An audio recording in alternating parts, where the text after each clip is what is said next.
पति अगर गलत व्यवहार करता है, गलत कर्म बन जाते हैं, तो पत्नी को भी उसका कर्म का दंड मिलेगा या मतलब ऐसे ही विपरीत अगर एक दूसरे का कर्मों का फल नहीं है? नहीं, और ना पत्नी के पाप कर्म करने से पति को दंड मिलेगा। हाँ, पाप कर्म का अपना अपना है। पूर्ण धर्म कर्म के लिए वो धर्मिणी कह गई है, धर्म सहचारिणी कह गई है पत्नी को, जो है ना, कहते हैं ना कि हमारी धर्म पत्नी है, धर्म पत्नी, धर्म से युक्त। अगर आप अधर्म करते हो तो आप भोगी हो, वो पाप करती तो वो भोगे। जो स्त्री अपने पति को छल करके कि पति को भुलावे में डालकर दूसरे पुरुष से संभोग करती है, वो करोड़ों वर्ष तक रौरव नरक में पड़ती है। बहुत बहुत ये सब पाप कर्म है। बहुत सावधानी से जब ब्याह हो जाए तो बिल्कुल धर्म पूर्वक चलो। मनुष्य जीवन बहुत थोड़ा है, इससे परम लाभ नाम जप करो, पापाचरण का त्याग करो, कर्मों को भगवान को समर्पित। मैं एक शिक्षिका हूं, जैसे कि मैं विद्यालय जाती हूं, सभी बच्चे आकर पैर छू लेते हैं। मेरा मना करने के बाद भी मैं बोलती हूँ राधे राधे बोलो, बस यही प्रभु की इच्छा है। पर महाराज जी, ऐसी स्थिति में जब वो पैर छू लेते तो मेरा पुण्य नष्ट होगा? नहीं, नेत्रों से तुम उन्हें प्रणाम कर लो। जैसे कोई आके बच्चा पैर छूता है तो तुरंत हे भगवान आप इस रूप में हो, अच्छा राधे राधे, ठीक है। ऊपर से हम भले सांसारिक व्यवहार करें, लेकिन अंदर से हमें भागवतिक रहना चाहिए कि इन सब बच्चों के रूप में भगवान ही है। हमें सेवा दी है पढ़ाने की, मेरे भगवान ही है, ऐसी भावना रखनी चाहिए। जैसे कोई आके पैर छू लेता है या साष्टांग दंडवत करता है या नमस्कार करता है, तो अपने लोग पहले उसे नमस्कार कर लेते हैं। आप आ ही रहे हो, हम पहले मानसिक नमस्कार कर लिया, अब आपका जो मन है, चाहे साष्टांग करो चाहे पंचांग करो, कोई तो जैसे बच्चा आ रहा है तो पहले आप मानसिक प्रणाम करो कि इसमें भगवान विराजमान है, तो आपका पुण्य नष्ट नहीं होगा। एक बचपन से महात्मा भजन करते थे, बचपन से महात्मा थे, तो जब 50 साल के लगभग थे तो गंगा किनारे बैठकर अपने शालिग्राम भगवान को स्नान कराने जा रहे थे। 90 लोग तलवार भाला लेकर के घेर लिया, ऐसे ही मनोरंजन में। तो अब वो 90 लोग मारने के लिए तो महात्मा ने कहा 2 मिनट का टाइम दे दो। 90 लोग हम कहीं भाग के तो जाएंगे नहीं, मार तो डालोगे, 2 मिनट टाइम दे दो, हम अपने ठाकुर जी से बात कर लें। हृदय से ठाकुर जी से कहा, प्रभु बचपन से हमें याद नहीं कि हमने किसी चींटी को मारा हो। बाबा जी, और 90 लोग भाला और तलवार से मुझे मारना चाहते हैं, क्या ये न्याय है? तो भगवान ने कहा कि तुमने 90 जीवों की हत्या की थी, तुम्हें 90 बार जन्म लेना पड़ता और 90 बार मरना पड़ता, तो ये 90 एक साथ में मारेंगे, तुम हमारे ध्यान में बैठ जाओ, तुम्हें कष्ट नहीं होगा, एक साथ मारेंगे तुम मुक्त हो जाओगे। एक संत से उनके शिष्य ने कहा कि आपने हमें जो नाम दिया राम राम, 18 वर्ष हो गए जपते हुए, कुछ लाभ तो दिखाई नहीं दे रहा। 18 वर्ष हो गए जपते हुए। उनका ठीक है, तुम हमें गुरु मानते हो? हाँ। बोले हमारी कसम तुम्हें, जिस नाम को तुम 18 वर्ष से जप रहे हो लाभ नहीं मिला, बस कल तक मत जपना, कल हम तुम्हें दूसरा नाम देंगे, कल तक तुम ऐसे ही रहो, एक बार भी नाम न जपना, तुम्हें हमारी कसम है। 18 वर्ष का अभ्यास, जो ही वो पीछे मुड़ा श्री राम राम शुरू हो गया। वो रो पड़ा और रो के बोला, गुरुदेव ऐसा नहीं हो सकता, अब मैं इसके बिना जी नहीं। बोले ये मिला ये फल मिला है, मन राजी हो गया, अब तुम इसके बिना जी नहीं सकते, ये मिला है। जी मुझे खुशी नहीं मिलती, परेशान हो चुका हूँ। आप क्या खुशी चाहते हो, मैं बताओ? महाराज जी, खुशी आजकल सफलता से, पैसे से, पद से मिल रही है। जितना पैसा आप चाहते हो उतना किसी के पास है, उससे फोन करके बात करके देखो, वो खुशी है क्या?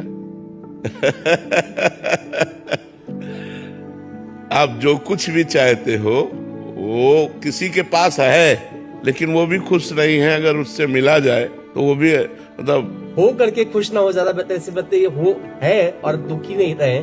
सच्ची खुशी चाहते हो तो काउंटर तो लिए ही हो, खूब राधा राधा राधा राधा नाम जप करो और निगेटिव भावों का एनकाउंटर कर दो। काउंटर से इतना नाम जप करो कि निगेटिव भाव का इनकाउंटर कर दे, तो आप देखो बच्चा पॉजिटिव में खुशी है, पॉजिटिव में ही खुशी है। निगेटिव विचार हमारे हर स्थिति में हमको जलाते रहते हैं। सब IAS अधिकारी हैं, आपका ऐसा कहना था कि अभी हम शुरुआत कर रहे हैं सेवाओं की, महाराज जी आगे और क्या चीजों का ध्यान रखें ताकि भारत सरकार की अच्छे से सेवा कर सकें? हम तो प्राय 2 बातें ही निकाल पाए हैं। जो अपने धर्म से गिरा देती हैं, प्रलोभन या भय। यदि हमारा जो कर्तव्य है उस कर्तव्य के पालन में हम कभी किसी के प्रलोभन में आकर के कर्तव्य रहित कार्य न करें, या किसी के भय में आकर के, भय और प्रलोभन से बचकर अपने कर्तव्य का पालन करो और भगवान का स्मरण करो, तो यही भक्ति बन जाएगा। और अपने कर्तव्य का पालन, जैसे देखो अर्जुन जी के कर्तव्य का उस समय पालन करना युद्ध है, भगवान उनको पूरी गीता जी सुनाकर युद्ध में ही लगाया। भगवान का तात्पर्य है कि तुम्हें जो पद मिला है, जो कार्य मिला है, उसको सम्यक रूप से करो, भय या प्रलोभन में। देखो हमारी बात सुनो, एक दिन हमसे प्रश्न हुआ था, सुख किसे कहते हैं और दुख किसे कहते हैं? तो हमारी तरफ से उत्तर हुआ था, मूर्खता को दुख कहते हैं और ज्ञान को, विवेक को सुख कहते हैं। अगर आपके पास विवेक है, ज्ञान है और आप संतुष्ट हैं, तो आप ऐसे संतों को देखा गया दिगंबर जिनके पास वस्त्र भी नहीं है और देवराजेंद्र भी सेवा के लिए ललचाते हैं और बेपरवाह है। तो जिनके पास वस्तु नहीं है उनको हम देखकर झुकते हैं, नहीं झुकते। आप समझो, कुछ तो इशारा समझो। जो दिगंबर हैं, रंग धड़ंग है, एक कपड़ा भी नहीं है, उनको देखकर हमारे हाथ जुड़ जाएंगे और हम उनको झुकते हैं और उनको देखकर हम खुश हो जाएंगे। तो वो कितना खुशी होंगे आप अंदाज लगा सकते हो। तो खुश वैभव से नहीं, संपत्ति से नहीं, सुंदर स्त्री से नहीं, सुंदर पुरुष से नहीं, सुंदर परिवार से नहीं, खुश भगवान से हुआ जाता है। ब्रह्म भूता प्रसन्नात्मान शोचति न कांक्षति। खुद देखा है आंखों से, इतने पैर में कम से कम लाखों कीड़े। तो वो सीन हमारे सामने जैसे हम वार्ता कर रहे हैं, और वो एकदम शांत और मुस्कुराते हैं। यही हितधाम में हम रहते थे, तो एक पैर के बल लंगड़ा के चल रहे तो कीड़े टपक रहे थे, इतने कीड़े थे, और मुस्कुरा रहे थे। जब बात करो तो ऐसे नॉर्मल बात कर रहे, उनका गजब हो गया यार। एक चींटी काटे तो यहाँ बेचैनी पैदा हो जाएगी। लाखों कीड़े चुन रहे हैं उसके मांस को और उसमें कोई फर्क नहीं है उनका। ये भगवान और विरक्त। भोजन मिला तो ऐसे भोजन पा रहे नॉर्मल आदमी की तरह, ऐसे बस निकलता था, मतलब सहज में सहज। हम मतलब देख के हमें घंटों सहम गए हम देख करके, यार ऐसी स्थिति, लाखों कीड़े पैर को जिंदा चुन रहे हैं और वो आदमी खान पान और मुस्कुरा रहा है, बात कर रहा है। भगवान में बड़ी सामर्थ्य है। अगर भगवान का स्मरण, भगवान का भजन चल रहा है तो निश्चित मानो आप बड़ी बड़ी विपत्तियों। अत्यधिक धूप में रामू अपने छोटे से खेत में काम करता है।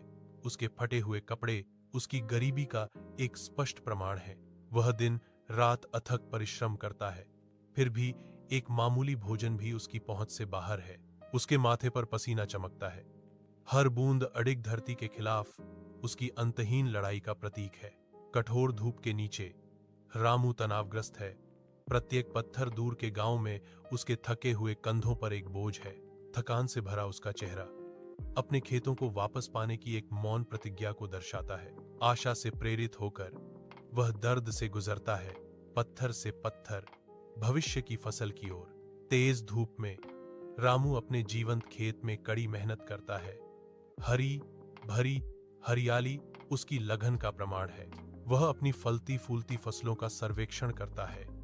उसके चेहरे पर एक विस्तृत, संतुष्ट मुस्कान फैल रही है।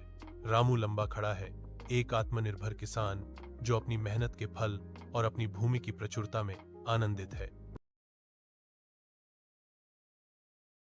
मर्जी, अगर मृत्यु पहले से ही तय है तो अकाल मृत्यु भी पहले से तय है? नहीं, अचानक घटना घटी और शरीर छूटा है, कोई महान पाप बन गया जिससे उसको दंड रूप में अकाल मृत्यु दिया गया।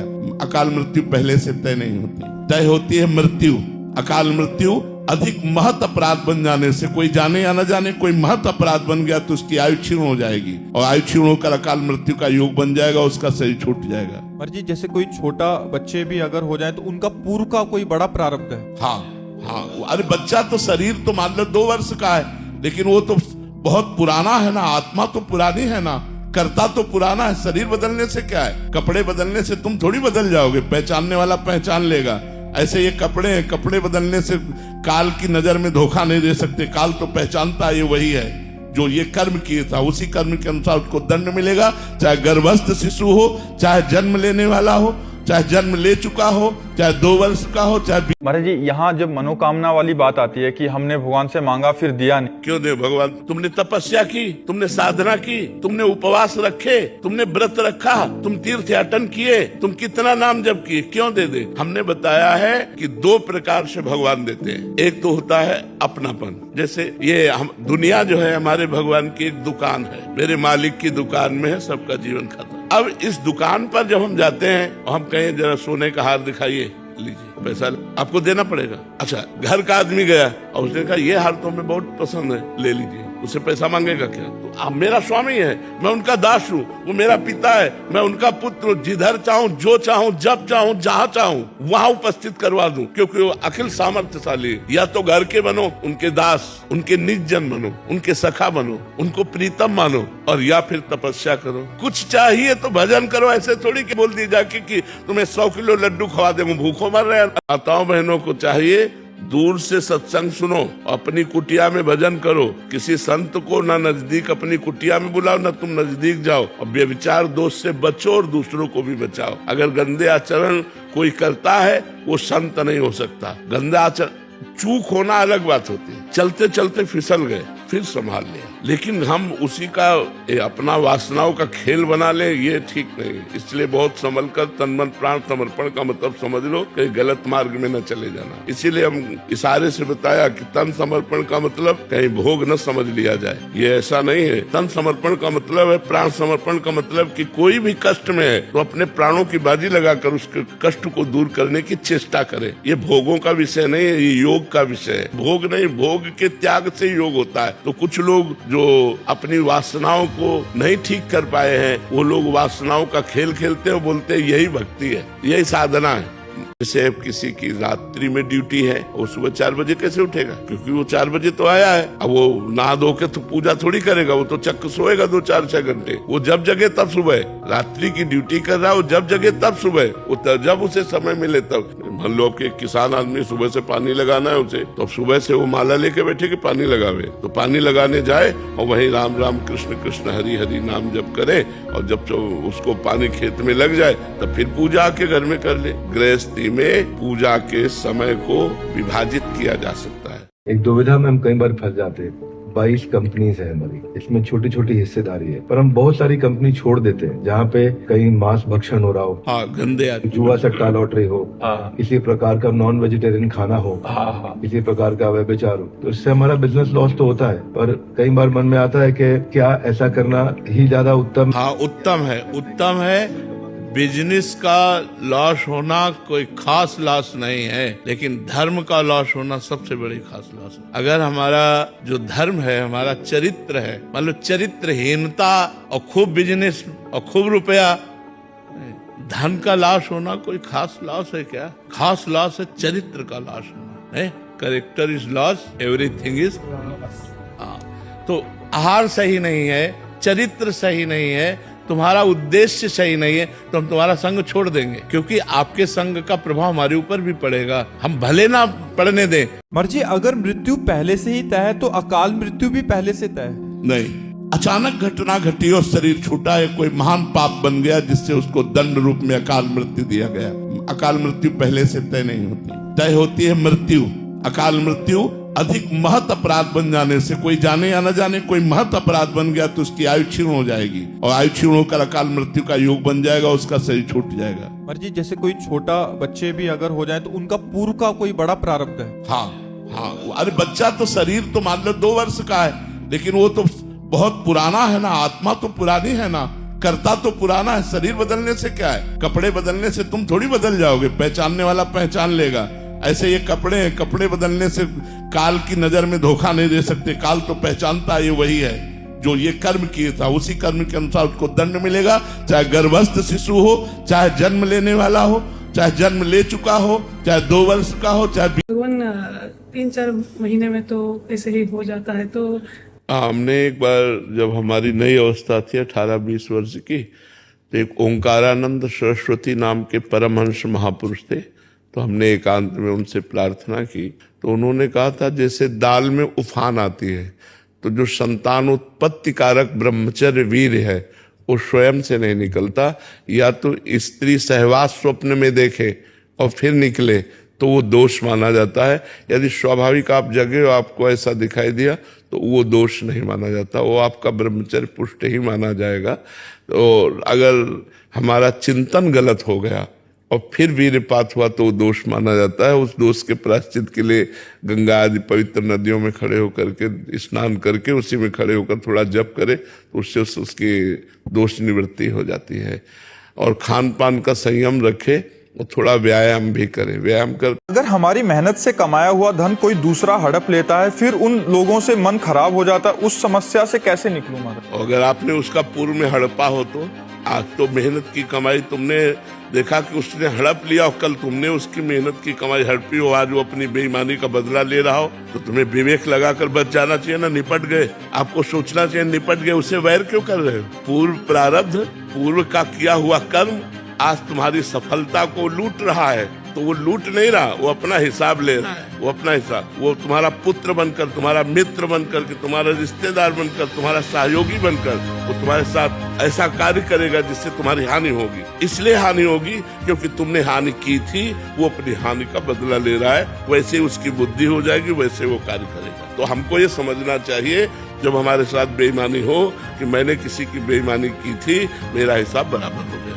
राधा राधा, अब मुझे आगे चलना चाहिए, इससे द्वेष नहीं करना।